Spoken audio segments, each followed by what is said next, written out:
ये कहानी खूबसूरत से जंगल की है जहाँ कई सारे पक्षी अपना जीवन बसर कर रहे थे।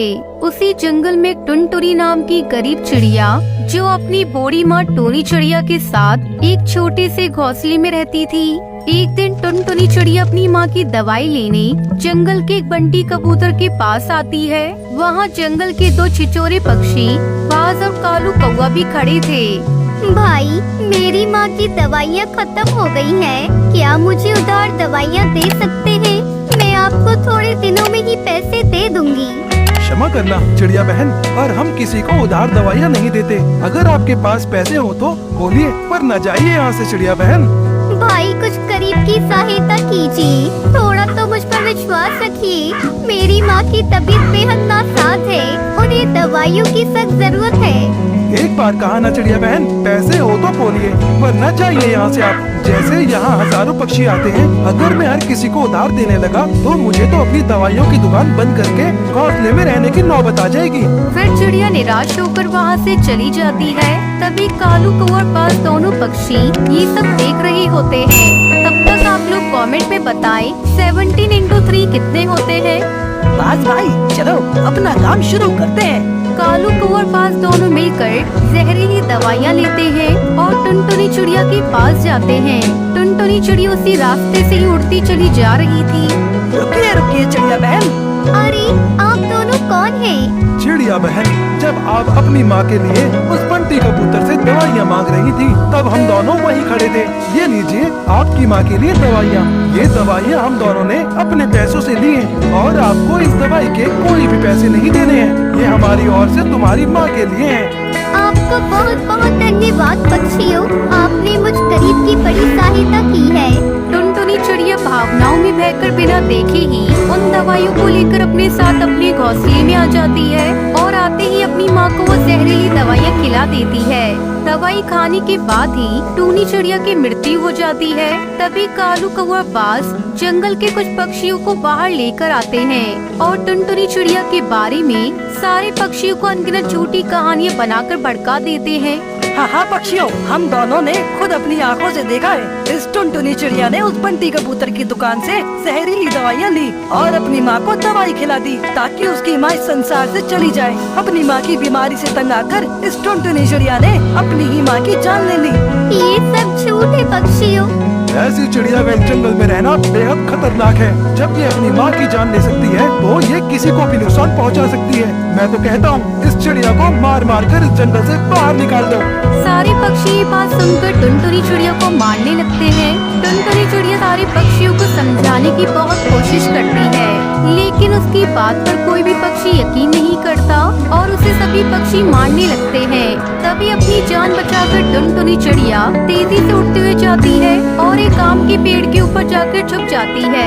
भाई, वो चिड़िया इसी आम के पेड़ के पास आई है। उसे कैसे भी करके जान से मारना होगा। अगर उसने हमारी सच्चाई किसी को बता दी तो हमारे लेने के देने पड़ जाएंगे।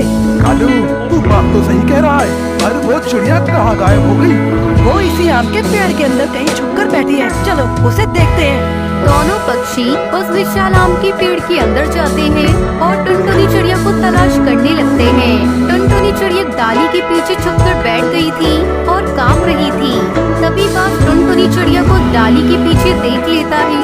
कालू भाई, वो देखिए, वो चिड़िया उस डाली के पीछे छुप कर बैठी है। कालू कौवा बाज दोनों टुनटुनी चिड़िया के पास जाने लगते हैं। तभी वो आम का पेड़ अपनी एक मोटी वाली डाली से कालू कौवे और बाज दोनों की पिटाई करता है। दोनों जोर जोर से चिल्लाने लगते हैं। अरे बाप रे, ये क्या हो गया? ये क्या हो रहा है? अरे बाप रे, अरे बचाओ रे, अरे ये पेड़ कैसे मार रहा है हमें? टुनटुनी चिड़िया ये सब देखकर आश्चर्यचकित हो जाती है। अरे बाप रे, ये आम का पेड़ कैसे इन पक्षियों को मार रहा है? ये सब कैसे हो रहा है? कालू और बाज दोनों और तेजी से वहाँ से भाग जाते हैं। अरे बाप रे, ये आम का पेड़ तो बहुत खतरनाक लग रहा है। इससे पहले कि मुझे भी मारना शुरू कर दे, मुझे यहाँ से निकल जाना चाहिए। तभी वो आम का पेड़ टुनटुनी चिड़िया को आवाज लगाता है। चिड़िया बहन, मुझसे डरने की आवश्यकता नहीं है। मैं तुम्हें कोई नुकसान नहीं पहुंचाऊंगा। मैंने जब देखा कि तुम उन दोनों पक्षियों की वजह से जान बचाकर मेरे अंदर आकर छुप गई थी, ये देखकर मैंने उन दोनों पक्षियों को पीटा ताकि वो यहाँ से भाग जाएं और तुम सुरक्षित रह सको। आपका बहुत बहुत धन्यवाद पेड़ भाई। कम से कम आप तो इस जंगल में है जो मेरे से हमदर्दी कर रहे हैं, वरना जंगल के सारे पक्षी मेरी जान के दुश्मन बन गए हैं। क्यों चिड़िया बहन? तभी टुनटुनी चिड़िया आम के पेड़ को सारी बात विस्तार से बताती है। आम का पेड़ जब टुनटुनी चिड़िया की सारी दास्तां सुनता है तो उसे बड़ा रोना आता है। चिड़िया बहन, आपकी बात सुनकर तो मेरी आंखें ही भर आईं। आपके साथ इतना सब हो गया, ये सुनकर बहुत अफसोस हो रहा है। पेड़ भाई, इस जंगल का एक भी पक्षी मेरी बात नहीं सुन रहा। अब मैं क्या करूं? मुझे मेरी माँ की अंतिम विदाई करने का भी अवसर नहीं मिला। उन दोनों पक्षियों ने आपके साथ ऐसा व्यवहार किया है, ये बात आपने पहले क्यों नहीं बताई चिड़िया बहन? वरना तो मैं उन दोनों पक्षियों को यही जान से मार देता। अब आपको चिंता करने की आवश्यकता नहीं है चिड़िया बहन। आप मेरे ऊपर अपना हौसला बना लो और यहीं रहो। आपको यहाँ किसी बात का खतरा नहीं होगा। पेड़ भाई, अगर फिर से वो पक्षी मुझे मारने यहाँ आ गई तो? चिड़िया बहन, अब मैं आपका दोस्त हूँ, आने दो उन दोनों पक्षियों को। मैं ऐसा मजा चखाऊंगा कि वो अपने आप को नहीं पहचान पाएंगे। अब आप यहाँ आराम से रहो। आम का पेड़ तुरंत अपनी एक डाली पर एक बड़ा सा घोंसला बना देता है। उसके बाद टुनटुनी चिड़िया आम के पेड़ के ऊपर उस घोंसले में रहने लगती है और उसी आम के पेड़ के आम खाकर अपनी बाकी जिंदगी खुशी खुशी गुजार देती है। पीटर कबूतर एक सेठ के यहाँ ड्राइवर की नौकरी करता था।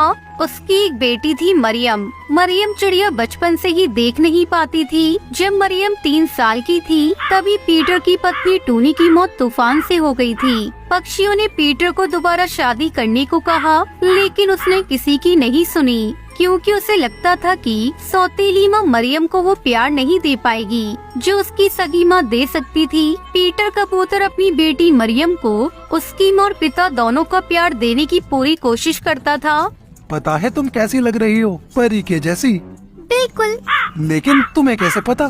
क्योंकि ये तो आप मुझे हर दिन बोलते हैं। पापा, काश मैं भी देख पाती तो मुझे पता होता कि परी कैसी दिखती है। मरियम चिड़िया की बात सुनकर पीटर कबूतर की आंख में आंसू आ गई। वो उसे गले से लगा लेता है। पीटर हर दिन मरियम का नाश्ता बनाता, उसे तैयार करता, फिर वो ड्यूटी पर जाता। ये सब करने में उसे कभी कभी देर भी हो जाती, लेकिन उसकी सेठ बहुत अच्छी थी। वो उसकी परेशानी समझते थे, इसलिए उसे कुछ नहीं बोलते थे। क्रिसमस के कुछ दिन पहले की बात है। सेठ जी कुछ दिनों के लिए विदेश गए हुए थे।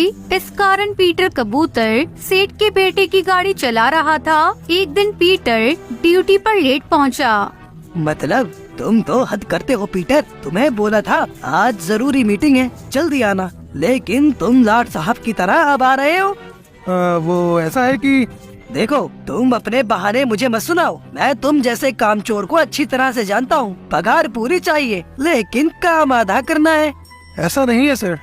देखो, मुझसे बहस मत करो। मैं अपने पापा की तरह बिल्कुल नहीं हूँ। मुझे तुम्हारे जैसे ढीले पक्षी मेरे कंपनी में बिल्कुल नहीं चाहिए। तुम अपना हिसाब करो और कहीं और काम देख लो। प्लीज सर, आप ऐसा मत कीजिए, मुझे नौकरी से मत निकालिए। तो क्या तुम्हें मुफ्त की पगार देता रहूं? चलो निकलो यहाँ से, चलो निकलो। क्रिसमस से पहले पीटर कबूतर की नौकरी चली गई, लेकिन उसे कोई भी नौकरी नहीं मिली। ये बात उसने मरियम चिड़िया को नहीं बताई थी, लेकिन मरियम को अंदाजा हो गया था। बहरहाल तो क्रिसमस आने वाला था और दूसरा जो घर का राशन कम हो रहा था। पीटर कबूतर की चिंता बढ़ती जा रही थी। यही सब सोचकर एक दिन पीटर कबूतर उदास सा घर में बैठा हुआ था। पापा, आज तारीख कितनी है? 23 दिसंबर है बेटा। अरे वाह, इसका मतलब 2 दिन बाद क्रिसमस है ना? हाँ बेटा, तुम्हें कुछ चाहिए क्या क्रिसमस पर? नहीं पापा, मुझे कुछ नहीं चाहिए। अरे ऐसे कैसे नहीं चाहिए? क्रिसमस साल में एक बार आता है बेटा। मैं तुम्हारे लिए एक नई स्वेटर ले आऊँगा। इस बार क्रिसमस पर वो अपनी प्यारी बेटी को कुछ नहीं दे पाएगा। ये सोचकर उसकी आंखों में आंसू आ जाते हैं। वो चुपके से फूट फूट कर रोने लगता है। तभी उसके पास मरियम चिड़िया आती है। पापा, आप रो रही है ना? नहीं तो। आप झूठ बोल रहे हैं पापा।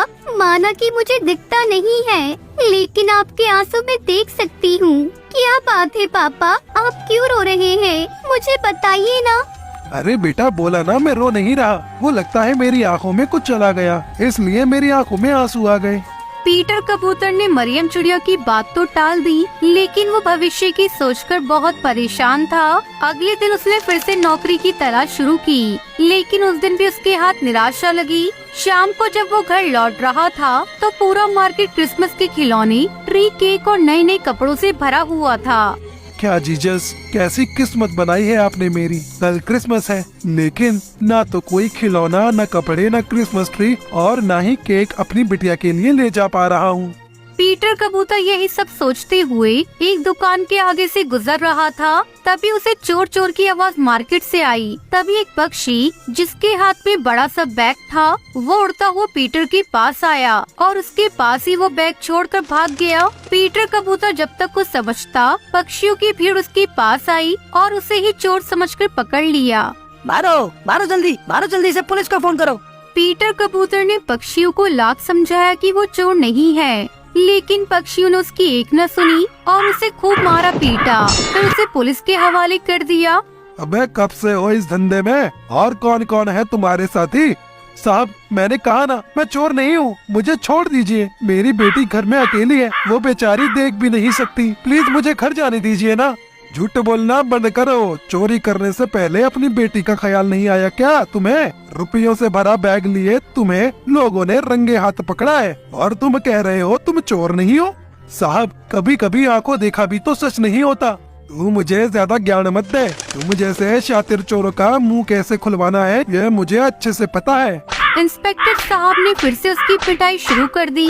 दूसरी ओर काफी रात होने पर जब पीटर घर नहीं आया तो मरियम चिड़िया काफी परेशान थी। आज काफी देर हो गई है, पापा अभी तक घर नहीं आए हैं। पता नहीं क्या बात हो गई। ओ जीजस, सब ठीक रखिएगा, मुझे पापा की चिंता हो रही है। मरियम चिड़िया रात भर आंखें बंद कर जीजस से प्रेयर करती रही, लेकिन रात से सुबह हो गई, पीटर घर नहीं आया। अब तो मरियम चिड़िया का रोते रोते बुरा हाल हो गया। उसे कुछ समझ नहीं आ रहा था कि वो क्या करे। जीजस आप भी गरीबों की नहीं सुनते। चर्च के फादर कहते हैं कि सच्चे मन से की गई प्रार्थना का आप उत्तर देते हैं। मैंने तो पूरे मन से आपसे प्रेयर की, लेकिन आपने कोई जवाब नहीं दिया। अगर आपको लगता है कि आपके बिना मैं अपने पापा को नहीं ढूंढ सकती, तो ये आप गलत सोचते हैं। आखिरकार मरियम चिड़िया ने खुद ही अपने पापा को ढूंढने का फैसला किया और घर से निकल गई। अपने पापा के बिना कभी इस तरह घर से बाहर नहीं गई थी। उसे जंगल की भीड़ भाड़ का अंदाजा नहीं था। वो किसी तरह गिरते संभलते अपने पापा का नाम पुकारते आगे बढ़ रही थी। दूसरी ओर पीटर भी मार खाते खाते बेहोश हो गया था। लगता है कुछ ज्यादा ही शातिर है, बिल्कुल मुंह नहीं खोल रहा है। कोई बात नहीं, इससे तो मैं बाद में निपटूंगा। इंस्पेक्टर साहब थाने से अपने घर जाने के लिए निकल गए। थोड़ी दूर उन्हें मरियम चिड़िया सड़क के किनारे बैठी हुई दिखाई दी। वो रोए जा रही थी। इंस्पेक्टर की बेटी भी मरियम की उम्र की ही थी, इसलिए उसे देखकर उन्हें दया आ गई। तुम कौन हो बेटी, इस तरह रो क्यों रही हो? तुम मुझे बताओ, मैं तुम्हारी मदद करूँगा। आपको जीजस ने भेजा है क्या अंकल? जीजस? हाँ, उन्होंने ही भेजा है। अब बताओ तुम क्यों रो रही हो? मेरा नाम मरियम है। मैं अपने पापा को खोज रही हूँ, वो रात से घर नहीं लौटे हैं। क्या नाम है तुम्हारे पापा का? कैसे दिखते हैं वो? मुझे बताओ, मैं उन्हें ढूंढूंगा। बेटा क्या नाम है उनका? वो कैसे दिखते हैं? वो मुझे पता नहीं, मैंने आज तक उन्हें नहीं देखा। अरे ऐसा कैसे हो सकता है? अच्छी भली तुम दिख रही हो और कहती हो कि तुमने अपने पापा को नहीं देखा। कभी कभी आँख का देखा भी सच नहीं होता है अंकल, मैं जन्म से ही नहीं देख सकती। इंस्पेक्टर ने मरियम चिड़िया की ये बात सुनी। कभी कभी आँख का देखा भी सच नहीं होता है। उसे थाने में बंद चोर की याद आ गई। उसने भी बिल्कुल यही बात कही थी। उसे ये भी याद आया कि उसने कहा था कि उसकी बेटी जो देख नहीं सकती है वो उसका इंतजार कर रही होगी। ये सब सोचकर इंस्पेक्टर को बहुत दुख हुआ। वो मरियम चिड़िया को थाने ले आया। इंस्पेक्टर पीटर कबूतर को हवालात से बाहर निकालता है। साहब आप फिर से मुझे मारेंगे, मुझे मत मारिए ना, मैंने सच में चोरी नहीं की है, प्लीज मुझे घर जाने दीजिए। अरे मैं तुझे नहीं मारूंगा, मैं तो तेरे लिए क्रिसमस गिफ्ट लेकर आया हूँ, क्रिसमस गिफ्ट।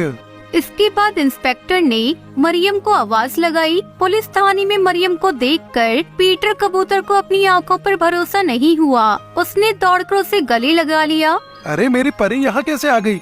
मुझे ये अंकल लेकर आए पापा। हम तुम्हारे पापा को यहाँ गलती से ले आए। बेटा इसके लिए मुझे माफ कर देना। अगर किसी निर्दोष को सजा मिल जाए तो यह कानून की कमी है, लेकिन शायद जीसस को ये मंजूर नहीं था, तभी तो मरियम तुम्हें खोजने निकली और उसकी बातों से मुझे पता लगा कि तुम झूठ नहीं बोल रहे थे। I am sorry Peter.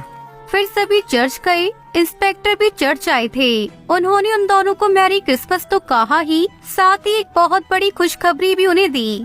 हमारे पुलिस विभाग में ड्राइवर की नौकरी की वैकेंसी निकली है। मैंने तुम्हारे नाम की सिफारिश की है, बस तुम्हें ड्राइविंग टेस्ट में पास होना होगा। पीटर कबूतर ने ड्राइविंग टेस्ट पास कर लिया। अब वो पुलिस विभाग में ड्राइवर की पद पर काम करता है। इस क्रिसमस उसे ऐसा गिफ्ट मिला जो वो अपनी पूरी जिंदगी नहीं भूल सकता।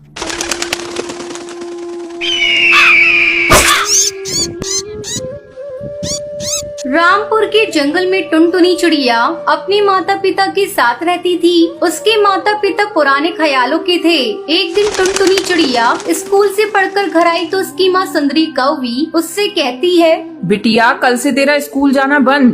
माँ मेरा स्कूल जाना बंद क्यों होगा? कल से मेरी परीक्षा शुरू होने वाली है। टुनटुनी चिड़िया मैंने तुझसे एक बार कह दिया ना, कल से तुझे स्कूल जाने की कोई जरूरत नहीं। कल तुझे देखने तेरे ससुराल वाले आ रहे हैं और अगले हफ्ते शादी है, इसलिए तू अब से घर में रहेगी। लेकिन माँ अभी तो मैं बहुत छोटी हूँ। आप लोग मेरी शादी करना क्यों चाहते हैं? मुझे अभी शादी नहीं करनी, मुझे तो पढ़ना है। अरे करमजली जरा धीरे बोल, तेरे पिताजी ने अगर सुन लिया तो तेरे टुकड़े टुकड़े करके फेंक देंगे। अब जाकर जल्दी से हाथ मुंह धो ले। मैं तेरे लिए भोजन परोस रही हूँ। आज मैंने तेरी मनपसंद की पनीर की सब्जी और रोटी बनाई है। और हाँ, रात को पहले हल्दी और चंदन की उपटन लगा लेना, इससे चेहरे पर रौनक आ जाएगी। माँ ऐसा मेरे साथ क्यों कर रही हो? क्यों मेरी दुश्मन बन गई हो? किसी तरह मेरी शादी होने से रोक लो माँ, मैं तुम्हारे आगे हाथ जोड़ती हूँ।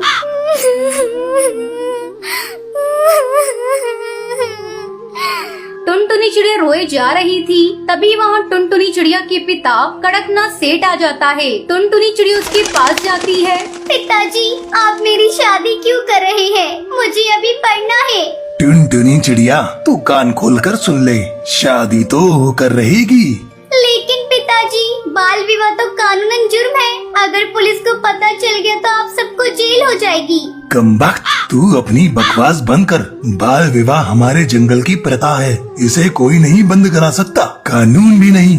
सुंदरी कौवी इसे ले जाओ और कमरे में बंद कर दो। मैं मेहमानों के सामने कोई तमाशा नहीं देख सकता।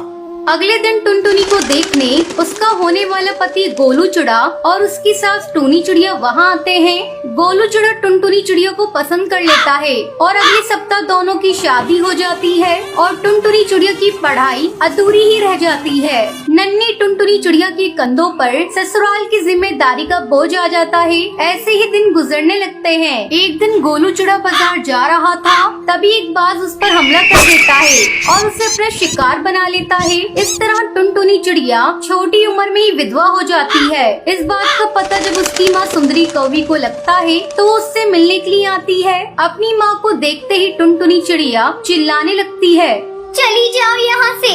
यहाँ क्या करने आई हो तुम? अब मैं तुम्हारी बेटी नहीं, तुम्हारी बेटी तो उसी दिन मर गई थी जिस दिन तुमने इसका बाल विवाह किया था। तुम मेरा घर बसाना चाहती थी ना, देख लो ऐसे बस गया मेरा घर। टुनटुनी बेटा, गोलू चिड़े की मौत ने तुझे पागल कर दिया है। कुछ दिनों के लिए तू मेरे साथ चल, तेरा मन बहल जाएगा। नहीं माँ, मुझे कुछ नहीं हुआ, तुम यहाँ से जाओ। मैं अपनी माँ जी को छोड़कर कहीं नहीं जाऊंगी। टुनटुनी बहू, जब तेरी माँ कह रही है तब कुछ दिनों के लिए अपने मायके चली जा। नहीं माँ जी, मैं अपनी अधूरी पढ़ाई अब पूरी करूँगी और घर घर जाकर पक्षियों को समझाऊंगी कि वो अपनी बेटियों का बाल विवाह ना करें। लेकिन बहू, तेरी बातों को पक्षी नहीं मानेंगे क्योंकि बाल विवाह इस जंगल का एक रिवाज है। माँ जी, मैं पक्षियों को समझाने में अपनी जी जान लगा दूंगी। मैं उनसे कहूँगी कि वो पहले अपनी बेटियों को पढ़ लिख कर अपने पैरों पर खड़ा होने दे, फिर उनका विवाह करें। ठीक है बहू, तू जैसा ठीक समझे वैसा कर। अगले दिन से टुनटुनी चिड़िया अपनी अधूरी पढ़ाई को पूरी करने के लिए स्कूल जाने लगती है और स्कूल की छुट्टी होने के बाद टुनटुनी चिड़िया पक्षियों के घर जाती और उन्हें समझाती कि वो अपनी बच्चियों को बाल विवाह ना करें। धीरे धीरे टुनटुनी चिड़िया की बातों का असर जंगल के पक्षियों पर होने लगा। अब जंगल के पक्षी अपनी बच्चियों को पढ़ाने लगे। ये सब देखकर टुनटुनी चिड़िया बहुत खुश होती है और खुशी खुशी अपनी सास टोनी चिड़िया के साथ रहने लगती है।